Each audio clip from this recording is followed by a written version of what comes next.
Selamat datang, Mystikus Channel.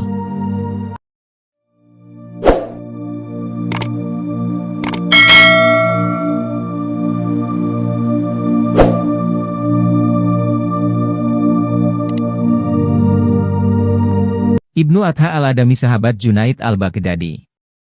Abul Abbas Ahmad bin Muhammad bin Sahal bin Adha al-Adami adalah sahabat akrab al-Junaid. Ia seorang penggubah syair-syair mistik dan seorang tokoh sufi terkemuka di kota Baghdad. Ibnu Adha dihukum mati pada tahun 309 Hijriah, 922 Masehi. Anekdot-anekdot mengenai diri Ibnu Adha. Ibnu Adha termasuk salah seorang murid Junaid yang menonjol. Pada suatu hari beberapa orang pergi ke tempatnya berkhutbah dan mendapatkan seluruh lantai basah.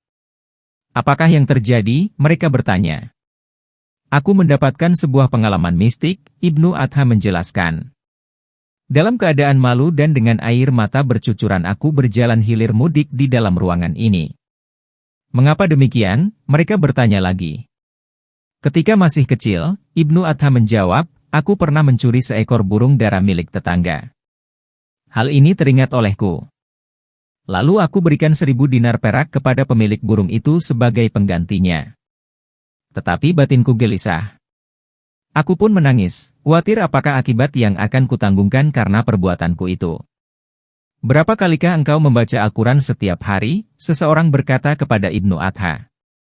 Ibnu Adha menjawab, dahulu aku biasa menamatkan Al-Quran 2 kali dalam 24 jam. Tetapi sekarang ini, walau sudah 14 tahun aku membacanya, aku baru sampai kepada surah Al-Anfal. Ibnu Adha mempunyai 10 orang putera, semuanya gagah dan tampan. Ketika mereka menyertai Ibnu Adha dalam suatu perjalanan, perampok menghadang mereka. Kemudian para perampok itu hendak memenggal kepala mereka satu persatu. Ibnu Adha tidak berkata apa-apa, dan setiap kali salah seorang dari puteranya itu dipenggal kepalanya, ia menengadahkan kepala ke atas langit dan tertawa. 9 orang telah terbunuh. Para penyamun hendak menghabiskan anaknya yang ke-10. Sungguh seorang ayah yang baik hati, puteranya yang ke-10 itu berseru kepadanya, 9 orang puteramu telah dipenggal dan engkau tidak berkata apa-apa, malahan tertawa-tawa. Wahai buah hati ayah! Ibnu Adha menjawab, dialah yang melakukan hal ini, apakah yang dapat kita katakan kepadanya? Dia memang menghendaki menyelamatkan anak-anakku semuanya. Mendengar ucapan Ibnu Adha ini penyamun yang hendak membunuh puteranya yang ke-10 itu tergugah hatinya dan berseru, orang tua, seandainya tadi kata-kata itu engkau ucapkan, niscaya tak seorang pun di antara anak-anakmu yang akan terbunuh. Bagaimana kalian ini wahai para sufi? Beberapa teolog bertanya kepada Ibnu Adha, kalian telah menciptakan istilah-istilah yang aneh bagi pendengar-pendengarnya tetapi memberi keputusan dengan berkata biasa saja? Hanya ada 2 kemungkinan, yang pertama kalian hanya berlagak, karena berlagak tidak berkaitan dengan kebenaran maka doktrin kalian jelas palsu. Yang kedua, doktrin tersebut seimbang, dan keseimbangan itu hendak kalian sembunyikan dari halayak ramai. Semua itu kami lakukan karena doktrin itu sangat penting bagi kami, Ibnu Adha menjawab. Yang kami praktekkan itu sangat penting bagi kami dan kami tak menginginkan siapapun juga, kecuali kami para sufi, yang mengetahuinya. Untuk maksud ini kami tidak mau menggunakan bahasa yang dikenal semua orang dan oleh karena itulah kami menciptakan istilah-istilah khusus. Mengapa Ibnu Adha mengutuk Ali bin Isa? Ibnu Adha dituduh seorang bid'ah, Ali bin Isa yang menjabat wazir khalifah, memanggil dan mencela Ibnu Adha. Ibnu Adha menjawab dengan kata-kata yang kasar. Si wazir murka dan memerintahkan hamba-hambanya melepaskan sepatu yang sedang dipakainya, dengan sepatu itu mereka harus memukul kepala Ibnu Adha sampai ia mati. Di dalam penyiksaan itu Ibnu Adha meneriakkan kutukan kepadanya, semoga Allah memutuskan kaki dan tanganmu.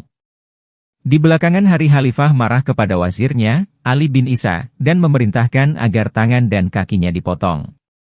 Sehubungan dengan peristiwa ini beberapa di antara tokoh-tokoh sufi menyalahkan Ibnu Adha dan berkata, jika melalui doa-doamu engkau dapat memperbaiki manusia, mengapakah engkau mengutuk dia? Seharusnya engkau mendoakan keselamatannya. Tetapi tokoh-tokoh sufi yang lain membela Ibnu Adha dan berkata, mungkin sekali Ibnu Adha mengutuk si wazir untuk membela kaum muslimin karena ia adalah seorang wazir yang dolim. Sebuah penjelasan lain yang membela Ibnu Adha adalah, sebagai seorang manusia yang berintuisi tajam, Ibnu Adha mengetahui malapetaka yang akan menimpa diri si wazir. Ia hanya menyatakan persetujuannya terhadap takdir Allah itu, dengan demikian Allah menyatakan kehendaknya melalui lidah Ibnu Adha, sedangkan Ibnu Adha sama sekali berlepas tangan. Menurut pendapat Fariduddin Al-Attar sang penulis kisah, sesungguhnya Ibnu Adha tidak mengutuk si wazir. Bahkan sebaliknya, Ibnu Adha mendoakan demikian supaya si wazir dapat mencapai derajat seorang syuhada. Ibnu Adha mendoakan agar si wazir menanggung kehinaan di atas dunia ini dan kehilangan kedudukannya yang tinggi beserta kekayaannya yang berlimpah itu. Jadi dengan sudut pandang yang seperti ini terlihatlah bahwa Ibnu Adha semata-mata menghendaki kebaikan bagi Ali bin Isa, karena bukankah hukuman di atas dunia ini jauh lebih ringan daripada di akhirat? Jika Anda menyukai Mistikus Channel silahkan like, komen, share, subscribe, dan nyalakan tanda lonceng untuk mengikuti update terbaru. Terima kasih.